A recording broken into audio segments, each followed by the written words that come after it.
Hey guys, we are here in Athlone in Ireland, and it's in the middle of, right in the centre of Ireland, and we've come here particularly for one reason. We've come to see Sean's Bar. Now Sean's Bar isn't just any bar in Ireland as you might think.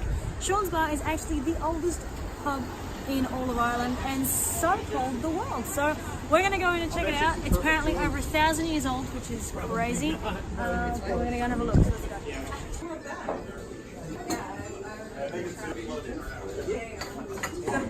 Hi guys, so we are here in Sean's Bar and I'm standing here with Tim, the lovely owner. Sean's Bar is what? Can you tell me what it's all about? The oldest pub anywhere.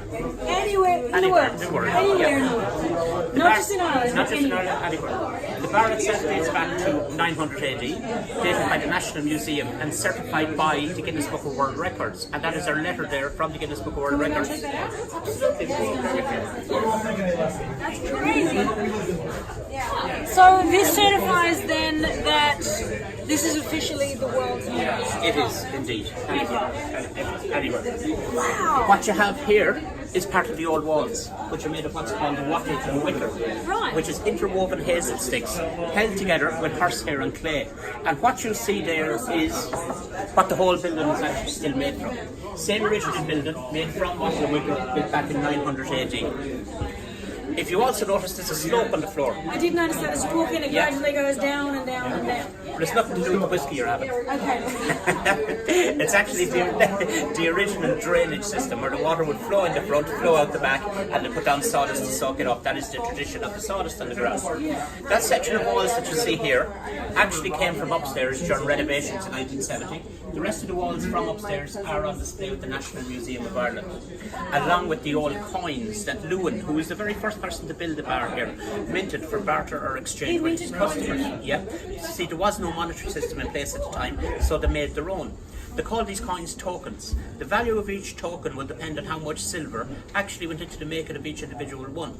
The tokens from here are dated by the museum to 900 and pre-900 and are also on display with the museum itself.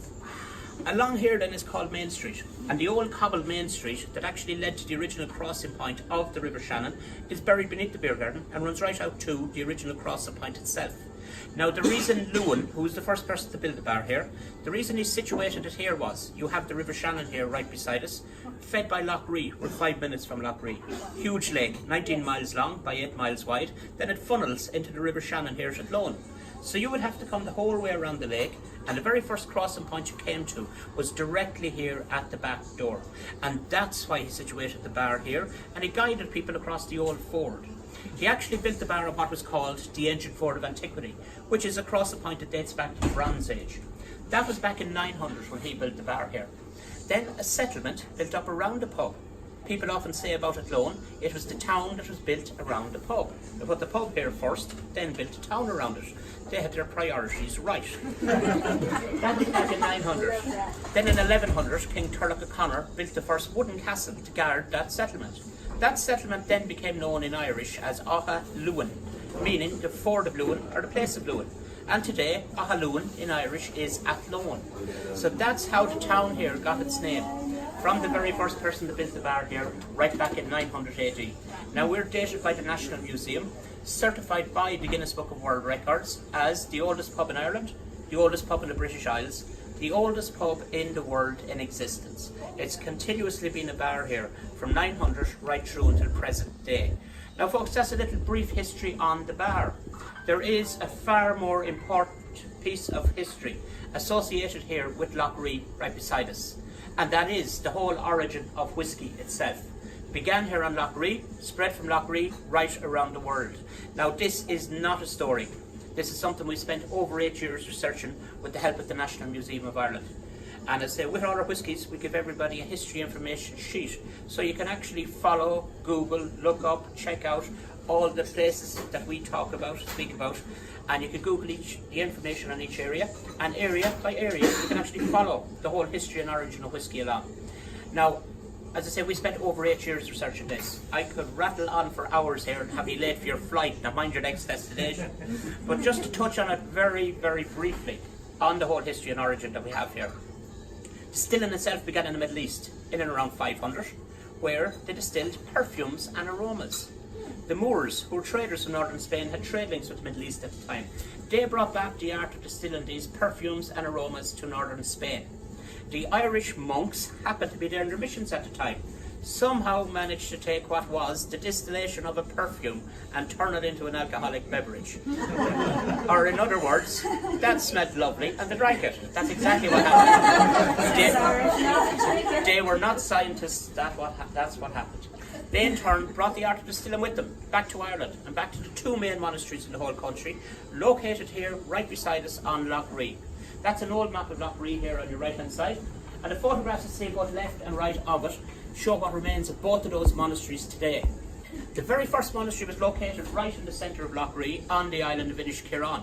The remains of St. Kieran, 7 churches are still there today. Kieran left the island in 549 and he went downriver from us to form his second monastery, which he called Clonmacnoise. Now Clonmacnoise went on to become a very famous monastery in its day. It would have held a status, something similar to what the Vatican holds. At the time, it was the centre of education for the whole of Europe, where the kings and queens of Europe all sent their children to be educated here by the monks of Clonmacnoise. Very, very famous place. So much so that when Pope John Paul came to visit Ireland, this is one of the first places he went to see. That's how high in regard it was actually held. The monks from both of these monasteries, what they done with this spirit to make it palatable, they mixed it with local produce and honey from the island of Inishkillen, and it became their main form of trade. Now they traded massively in this over the centuries, and as a result of their trade, this spirit spread from Lough Ree right around the world. Here is a very interesting piece. Have you heard of the Book of Kells? Yeah. That's half the battle, you know what I'm talking about. Yeah. The monks of Inishkillen went on their missions to Scotland, beginning with the island of Iona, where they wrote the Book of Kells. They went from Iona to mainland Scotland, bringing the art of distilling with them from here at Lough Ree, and this is how Scottish whisky began, coming directly from the monks of Inishkillen. And we have great fun telling this to our Scottish friends. I can't imagine why. Gets even funnier when they start arguing with me, and I have yet to meet one that will not start arguing with me. Then we'll pull the history that's behind the Book of Kells, and then as shock and horror as looking at my phone in total disbelief when they actually realise it was the Irish who were the first people to distill whisky in the world, and not the Scottish. Whole holiday ruined there and then. That's how Scottish whisky began, coming directly from the monks of Inishkillen. The monks also traded with all the different factions that were based here in Lough Ree throughout the centuries, right down to and including the Vikings. When the Vikings first came to Ireland, they came down the east coast, they came down the west coast. They came up the River Shannon, through Limerick, right by our back door here, out onto Lough Ree, where they formed the biggest Viking settlement in the whole country, called Turkinoff. Turkinoff is only 8 kilometres away from us here in the shores of Lough Ree. And actually the biggest hoard of Viking gold and silver ever found in the world was found here on Hare Island, only 10 minutes from us. There was massive Viking activity here on Lough Ree, which I will not even get into now, or we'll be here for a week. They now found themselves dead centre Ireland when they first arrived, and they raided left, right and centre. But over a century, this Viking community became a settled community, who interacted, married, traded with the locals, but also traded with the monks for this spirit, because the Vikings loved their alcohol, Viking drinking horns, etc.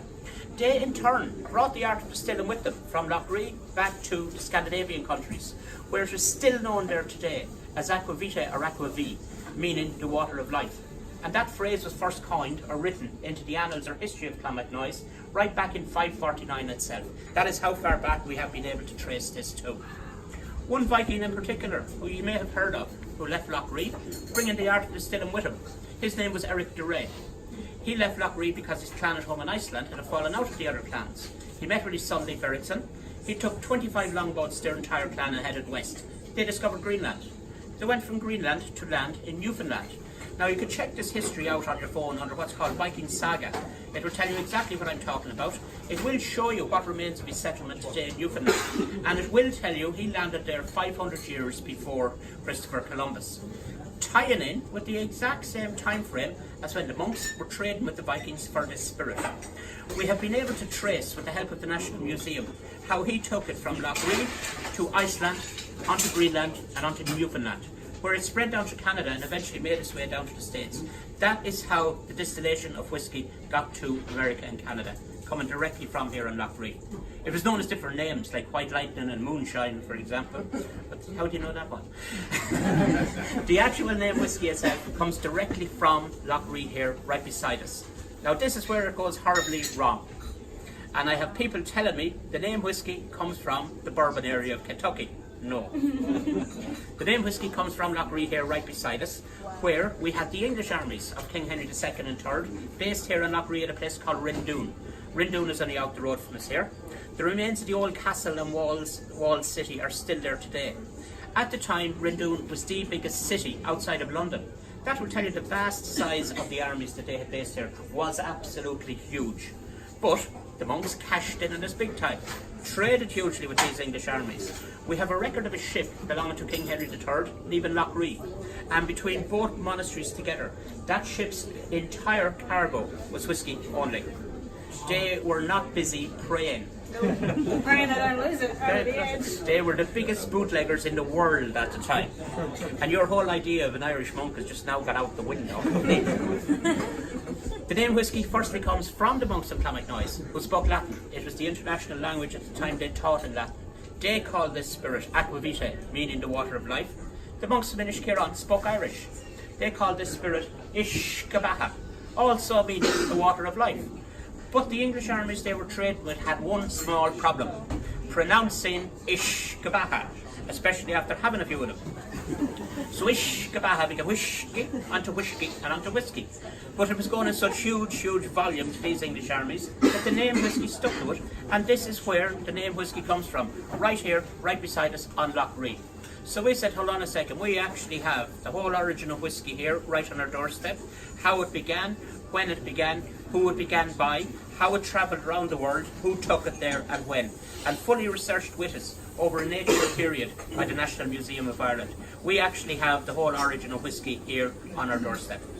So we then went to West Cork Distillers, reason being, one of the very few genuine Irish whiskey distillers in the country. Met with the master distiller from West Cork, gave him all our information and said we would like to distill our own whiskey but with a difference. Left all our information with him. The following day he phoned me back. He says, Timmy, I am sorry, I actually thought you were telling me a story here yesterday. I'm after researching everything you left with me. You have names, monasteries, dates, places, people, and most importantly, all stacked in exact historical order, which was done for us by the National Museum. You actually have the whole origin of whiskey right on your doorstep. I said, I know, and that's what I was trying to tell you yesterday. But when he realised that what we had, he got to work with us straight away. So I said, okay, we have the whole origin of whiskey right here. How do I take whiskey back to its origin? And he was looking at me kind of funny again.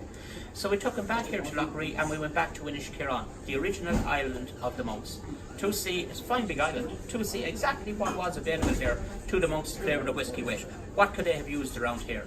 He was able to tell us, yes, you could use that, that's no good, can't use that, and that will work brilliantly with that. And that is exactly how we flavoured our whiskey and nothing else. We went off mainstream whiskey altogether. Could have gone horribly wrong, and I would not be standing here talking to you now, I'd be in jail over it all. We then left our whiskey to mature. For a whiskey to mature, a Scottish whiskey will take 3 years to mature. An Irish whiskey will take 3 years and 1 day to mature. Just to be a day older than the Scots. And that's where that one comes from. We left our whiskey to mature. Firstly, we began researching over 8 years ago. We began distilling with West Cork 7.5 years ago.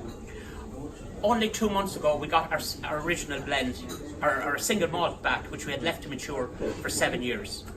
Our original blend we left to mature untouched for 4.5 years. We got it back 2 years ago and it's got absolutely crazy.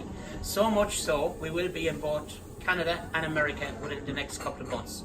Come January, we are going to be in Canada, in Ontario, where the LCBO there are taking our whiskey all over Ontario, purely down to the whole history that is associated with whiskey and Canada.